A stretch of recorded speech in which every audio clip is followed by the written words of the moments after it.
అభినయించబోతున్నాను. బదకుడు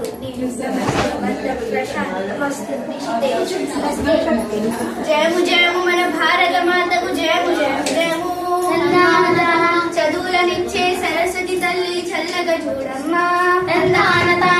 సిరులనిచ్చేది శ్రీమహాలక్ష్మి కరుణ చూపవమ్మ.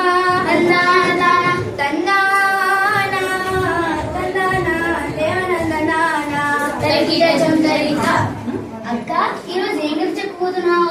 ఈరోజు ఏం జరిగిందా మన పాఠశాలలో? ఏం జరిగిందా? హరితహారం జరిగిందక్క.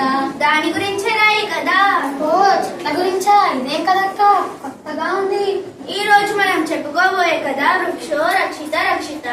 తగిట తరిగిడరా, మట్టిలో పుట్టి పెరిగిన వృక్షాన్ని రా. తందాన జీవరాశులందరికీ మూలాధారమైన దానిరా.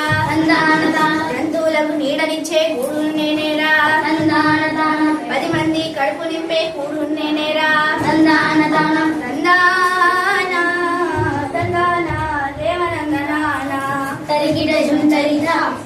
ఇంతకీ ఏంటా వృక్షం?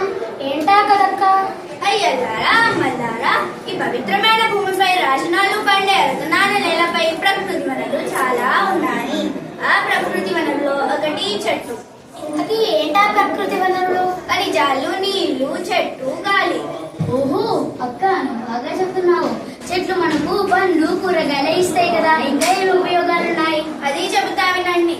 చెట్లు మన జీవనాధారమురా. సై సై. ఇల్లు కట్టకలపనిచ్చునురా. సై సై. పంట చెరకునిచ్చునురా.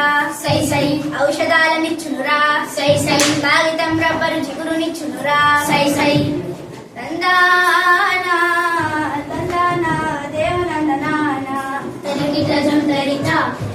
ఓహో అక్క, నువ్వు చాలా బాగా చెబుతున్నావు.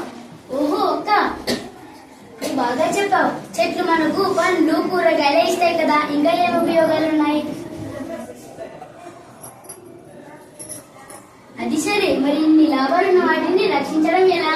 అది చెబుతా వినండి. మనకు కావాల్సినంతగానే ఉపయోగించాలి. అనవసరంగా చెట్లను నరకకూడదు.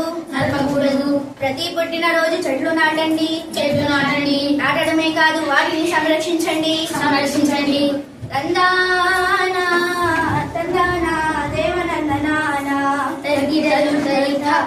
అలా చెట్లు నాటి వాటిని సంరక్షించడం వలన సురక్షితమైన వాతావరణం ఏర్పడి మనకు మంచి ఆరోగ్యం లభిస్తుంది.